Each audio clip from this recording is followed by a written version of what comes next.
నంద్యాల జిల్లాలోని ప్రముఖ పుణ్యక్షేత్రం సంగమేశ్వరం మళ్లీ నీటిలో మునిగింది.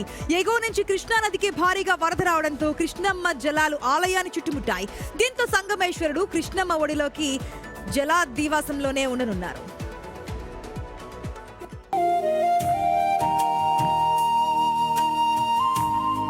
నంద్యాల జిల్లా కొత్తపల్లి మండలంలోని సప్త నదుల సంగమ క్షేత్రంలో ఆధ్యాత్మిక వాతావరణం ఉట్టిపడుతోంది. తెలుగు రాష్ట్రాల్లోనే ఎంతో ప్రాచీనమైన సంగమేశ్వర ఆలయాన్ని కృష్ణానది నీళ్లు తాకాయి. ఎగువన భారీ వర్షాలు కురుస్తుండటంతో కృష్ణానదికి వరద ఉధృతి పెరిగింది. దీంతో ఆలయం చుట్టూ నీరు చేరింది. గర్భాలయంలోకి స్వామివారి వద్దకు నీళ్లు చేరడంతో ఆలయ ప్రధాన పూజారి తెలకపల్లి రఘురామ శర్మ ప్రత్యేక పూజలు నిర్వహించారు.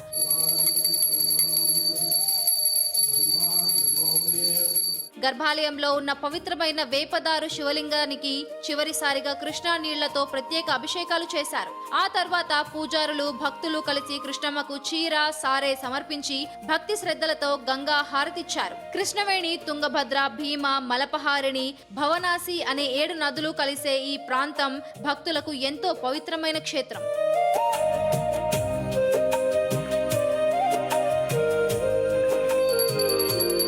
ఈ గుడికి ద్వాపర యుగం నాటి చరిత్ర ఉందని చెబుతారు. పాండవులు అరణ్యవాసం చేస్తున్నప్పుడు ధర్మరాజు ఇక్కడున్న ఒక వేప చెట్టును నరికి ఈ వేపదారు శివలింగాన్ని ప్రతిష్ఠించాడని అంటారు. అందుకే ఇక్కడి స్వామిని వేపదారు సంగమేశ్వరుడని పిలుస్తారు. ప్రతి ఏటా వరదలు వచ్చినప్పుడు ఈ గుడి పూర్తిగా నీళ్లలో మునిగిపోవడం ఇక్కడి ప్రత్యేకత.